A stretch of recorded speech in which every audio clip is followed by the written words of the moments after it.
Alors dans la vidéo d'aujourd'hui, je vais être un peu moins pragmatique et un petit peu plus utopiste que d'habitude puisqu'on va parler d'une micronation dont vous avez probablement jamais entendu parler qui s'appelle le Liberland. Donc on va voir qu'est-ce que c'est que le Liberland, comment on peut en obtenir la citoyenneté et pourquoi j'ai moi-même décidé d'en obtenir la citoyenneté. J'espère sincèrement que la vidéo va vous plaire, va vous permettre de rêver un petit peu d'un monde meilleur, d'un monde plus libre. Et si c'est le cas, eh bien n'oubliez pas de me le faire savoir en me laissant des énormes pouces vers le haut, des commentaires et également en vous abonnant à la chaîne en activant la petite cloche. Maintenant que ceci est dit, on rentre dans le vif du sujet. C'est parti!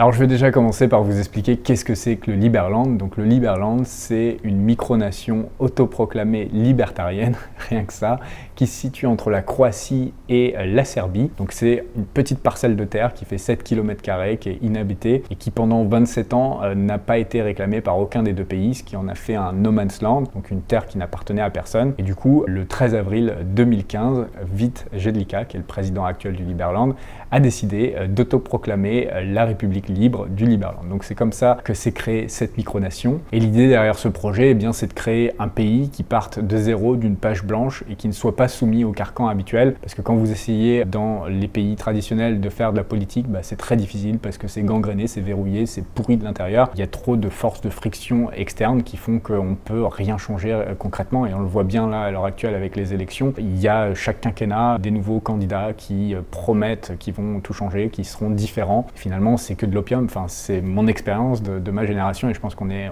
pas mal à penser la même chose. Donc du coup, cette personne s'est dit je vais prendre le problème à l'envers et a créé Liberland. Donc les caractéristiques principales de Liberland, c'est déjà sa petite superficie, 7 km², ce qui en fait le troisième plus petit état souverain du monde, derrière le Vatican et Monaco. De loin, ça ressemble un petit peu à un champ à vaches, je vous le concède, mais en fait, c'est quand même 3 fois la taille de Monaco et c'est à peu près la même taille que Gibraltar. Donc c'est petit, mais ça sera exploitable pour créer une ville avec plusieurs dizaines de milliers d'habitants. Après, il y a une partie quand même du terrain qui est souvent inondée puisqu'on est sur les berges du Danube, donc je ne sais pas à quel point ça serait constructible.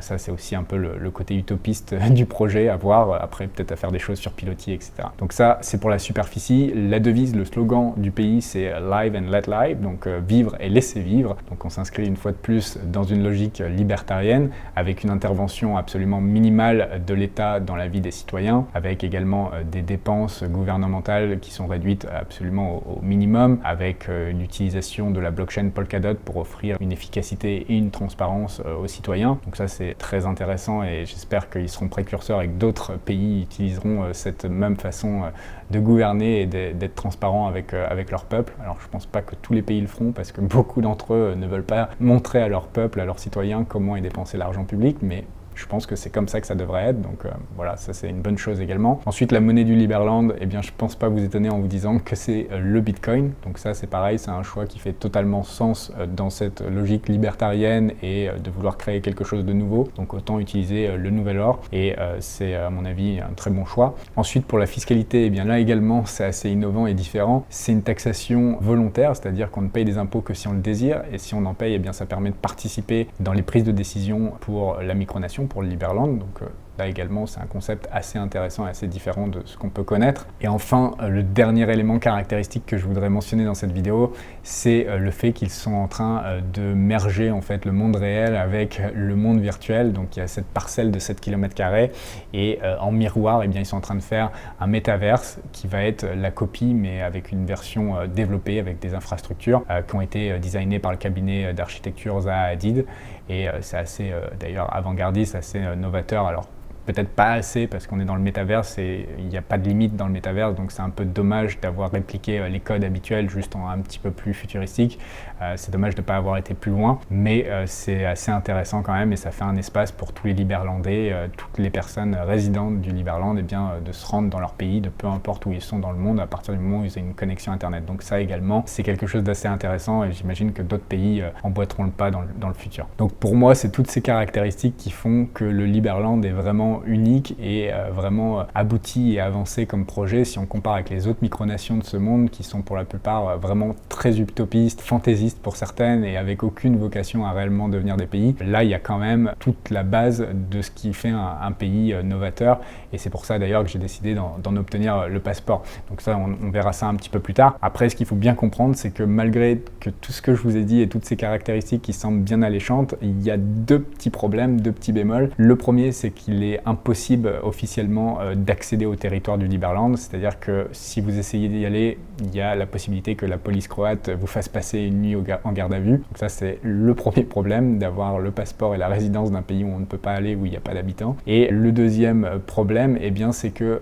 à l'heure actuelle, il n'y a toujours aucun pays officiel qui a reconnu le Liberland. Donc il n'y a que des micronations qui l'ont reconnu, mais en pays officiel, aucun pour l'instant. Ce qui fait que ce passeport n'est pas réellement un document de voyage. On ne peut pas voyager officiellement avec ce passeport.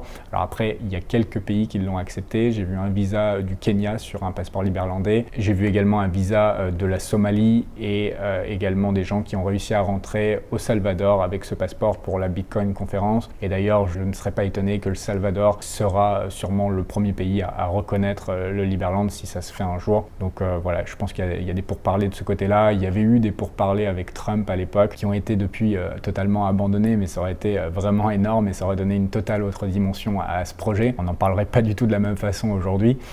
Mais si on est pragmatique, au jour d'aujourd'hui, il n'y a aucun pays qui reconnaît officiellement le Liberland, à part des nations autoproclamées fantaisistes ou utopiques. Donc c'est vraiment les deux gros problèmes à l'heure actuelle qui font que ce passeport n'est pas extrêmement intéressant en termes de voyage. Mais si vous décidez quand même de soutenir ce projet et que vous voulez en faire partie dès le départ et obtenir ce passeport, eh bien je vais vous expliquer comment ça se passe. Donc il y a deux manières de l'obtenir. L'une qui va être peu coûteuse mais plus longue, donc c'est le fait de devenir e-résident et puis ensuite de contribuer au Liberland, donc en faisant des articles de blog, des vidéos YouTube ou en participant à certains projets. Eh bien, vous allez cumuler des points de mérite et quand vous aurez 5000 points de mérite, eh bien, vous pourrez avoir donc la citoyenneté.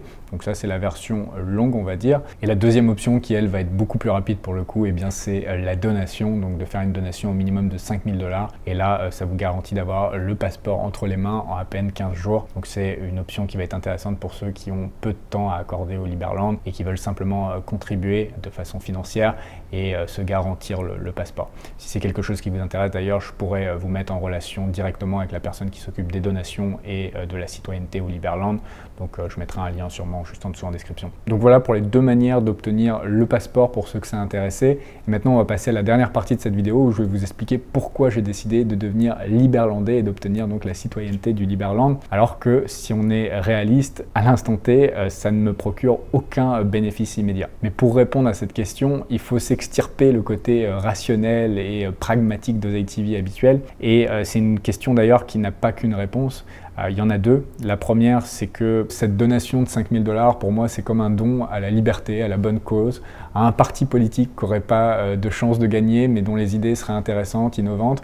Eh bien, c'est un peu ce que je fais en faisant cette donation. Je soutiens donc des gens qui essaient de faire quelque chose de différent, qui ont des coronesses en titanium, parce qu'il en faut pour créer un pays et pour faire tout ce qu'ils sont en train de faire. C'est exceptionnel. Et s'ils ne le font pas, qui va le faire? C'est-à-dire que moi, je suis très occupé dans mes affaires, dans mes business, et je ne peux être que spectateur en fait du monde actuel et des pertes de liberté de la plupart des gens. Et en donnant ces 5000 $, eh bien, je contribue à ma façon en fait à aider des projets comme celui-ci à se développer. Donc ça, c'est, on va dire, la première raison qui est un peu philanthropique, on va dire. La deuxième, qui va être un petit peu plus intéressée et plus rationnelle, c'est que c'est un pari long terme qui est très spéculatif avec très peu de chances de se concrétiser, le Liberland en tant que pays, en tant que passeport reconnu, mais je fais le pari que peut-être un jour ça deviendra un passeport donc qui sera reconnu et qui me permettra peut-être d'avoir des avantages ou des libertés que mes passeports actuels ne me permettent pas d'avoir.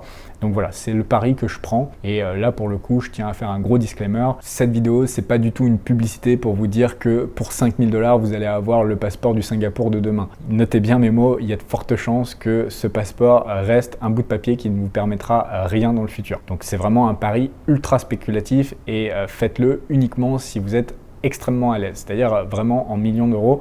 Si vous avez 100 000 $ par exemple, ça fait aucun sens de mettre 5% de votre fortune dans un passeport qui vous offre aucun avantage à l'heure actuelle. Faites-le vraiment que si vous avez une fortune conséquente et que ça représente vraiment très peu d'argent pour vous.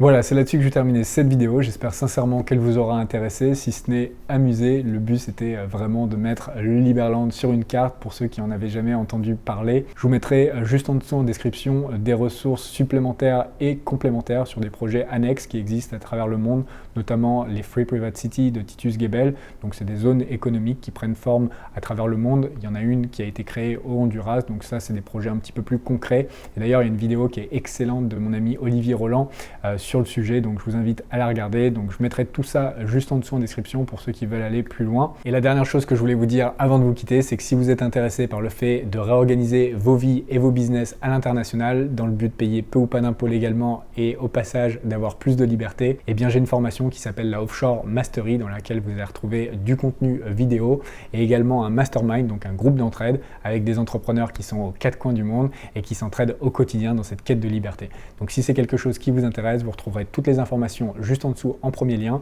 et on se retrouve soit dans l'espace membre de la formation, soit dans une prochaine vidéo YouTube. Je vous dis à très bientôt, ciao, bye bye.